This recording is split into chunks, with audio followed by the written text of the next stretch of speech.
want to greet God's church in the wonderful name of our Lord and Savior. Amen.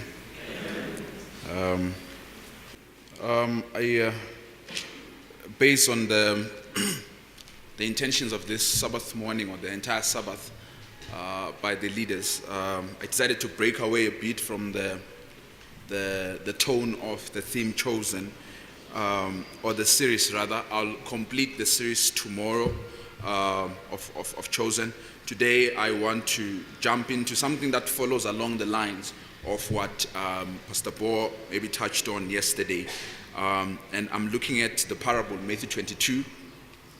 In the parable, Matthew 22, I'm going to read, basically it starts from verses 1 up until verses 14. But I'm going to read specifically verses 11 because, one, there's no much time and it's a morning devotion. I don't want to belabor the saints or belabor the point. So I'm going to look at verses 11 primarily here. Then I will touch on law. The title I'm going to be focusing on is The Pursuit of Character. And we're looking at that, the pursuit of character, particularly for end-time people or for God's people.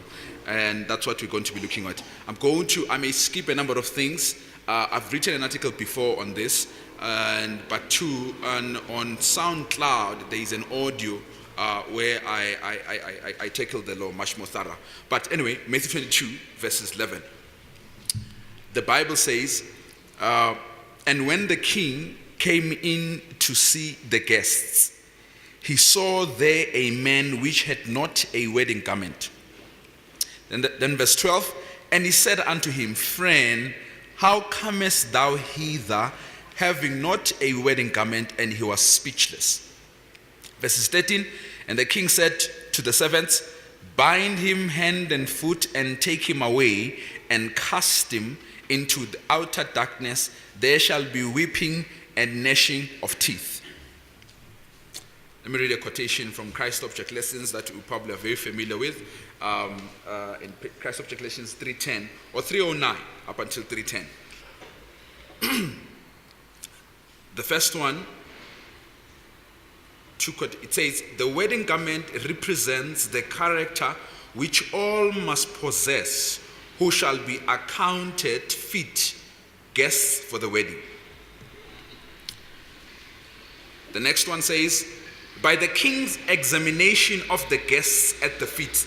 And by the way, it already makes sense that there is no way the king can examine the guests when they are already, or if the parable, as the parable symbolizes this work that God undertakes of examination, or what we call investigative judgment, so it has to be done prior before we get to heaven. So it says, by the king's examination, by the king's examination of the guests at the feast is represented a work of judgment.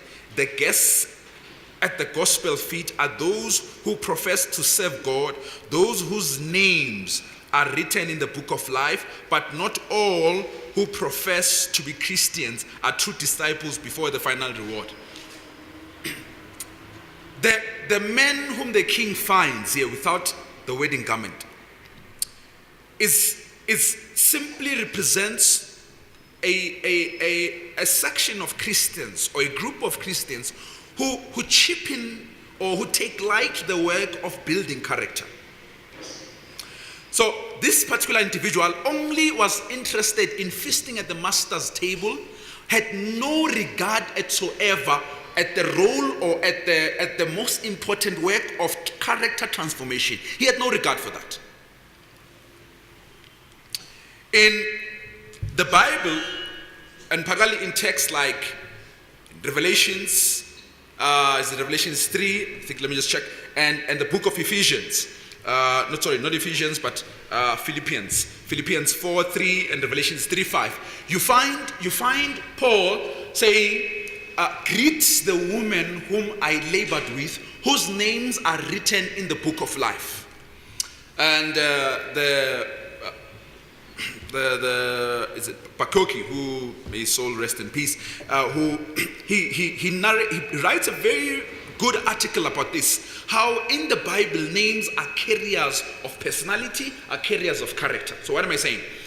On, on resurrection morning, when God calls your name from the grave, you will not how your friends, your family members will recognize you, will not only because of the physical features, but it's because you will be possessing character traits, the personality that you used to have. If that's very clear. So that is why in the Bible that the only thing, that's why we're told in education, the only thing we are going to take to heaven is what is a Christ-like what character. So from my birth date to my deathbed, the only important thing, the only major thing that I'm going to move with to heaven is that transformed character. That is Christ-like character. That's the most important thing. So we have to ask a question. If character is so important, and you see this by when Moses asked God in Exodus 34, can I see you? I want to see you. God does not show him thrones. He doesn't show him the gold. He doesn't show him. Only thing he does, he professes his name. He says, I'm the Lord your God, long suffering. So God proclaims his character because God measures in character, or heaven measures in character. Or the most important thing for God in our lives is this transformation of character. So we have to ask a question then. If character is so important, like what the king showed here in May 22, how he examines the guest and he's looking for the garment. In Revelation 3:18, we are told that about the white raiment, and we are told that so Christ says, buy of me so that your nakedness, you may not be ashamed. Ashamed means you may be exposed. Your flaws, your character flaws are exposed when you are not clothed in the righteousness of Christ. So if this character is so important, why do we find that the last day Christians like this guy cheapen the work of character? They have no regard. He walks in, you hear people saying things like, God will forgive me, I'm human too. If character is so important, why is our generation is so obsessed over the mundane rather than character? David Brooke, in his book, The Road to Character, he writes, he says, we have all clever strategies on how to be rich, but no strategy on how to develop profound characters. We tell our children how to make money, but people have I have friends, some guys, they say, Sihle, some of our friends is doing a PhD, he'll forgive me. He says, Sihle, I have a strategy, man. I'm going to finish my PhD, I want to do my MBA, I want to climb the corporate ladder, but no one has a strategy how I want to be faithful. I want to be honest in the next 2 years. So all effort, the last day people have no regard of this work of character. At least the Bible shows us that. That is why when someone introduces themselves to you, the first thing they do is not to say, hi, I am Sihle, I am honest, I am humble, I am kind. No, it is always about what they do. It has nothing to do about the character. But it does not show that in how it operates in their lives, in their homes. They don't show that they prize character over the mundane.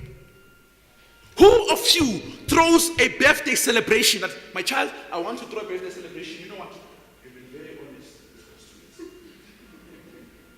But we do it. We do it for graduations. We do it for our birthdays because those things matter.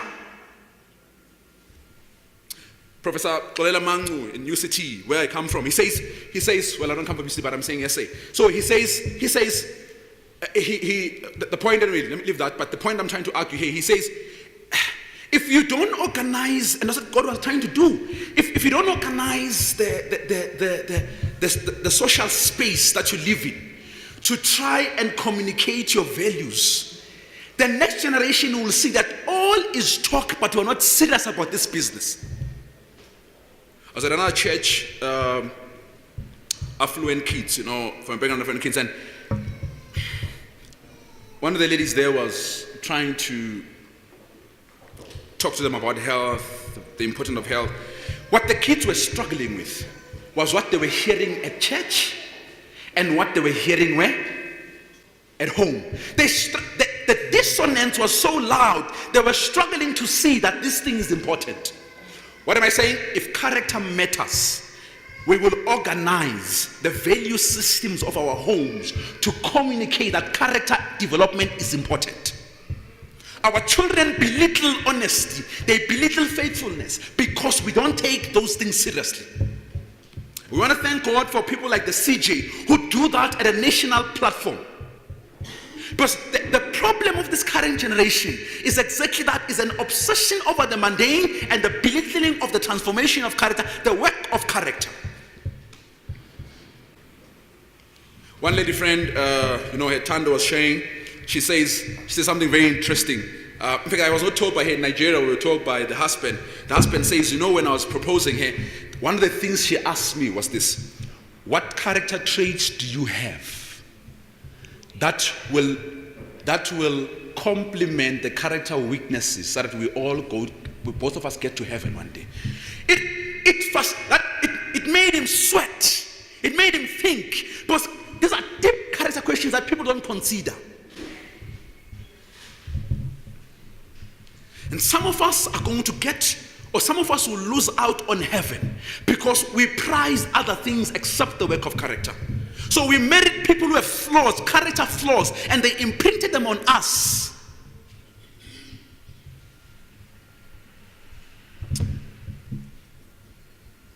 Let me read something. So, Desire of Ages, page 431. His glory veiled that the majesty of his outward form might not become an object of attraction. Only the beauty of the heavenly truth must draw those who will follow him. The character of the Messiah had long been foretold. What I've been told here? That when Jesus Christ came, he mutes. In other words, so David Brooke, for instance, gives us David Brooke gives us two classifications of this part of character. Some people, what we call virtue ethicists. He says there's what we call the oology virtues and the resume virtues. The resume virtues are the stuff that gets you employed. It's how quick you are, how smart you are.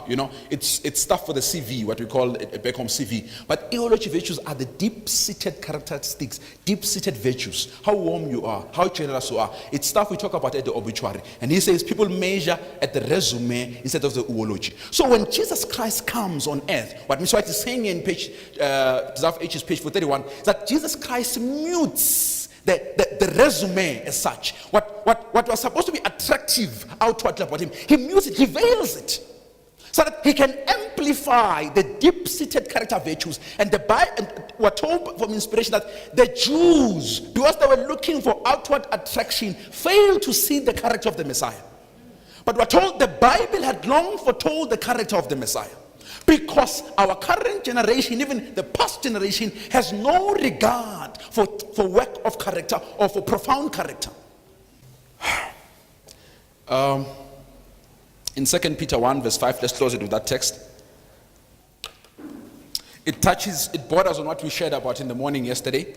But what I want to communicate here is that it makes sense.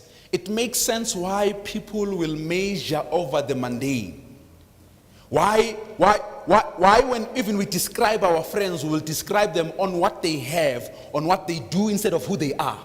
So we don't know them. We don't know people don't have that aptitude towards character, towards the profoundness of character. That's why when you describe people, we hardly say who they are because we don't know them. Your friends shock you every day. Are you like this? In other words, that's what we say in Zulu, when you're shocked about what someone does, because you had never. So that's why we can't even make character statements about our friends.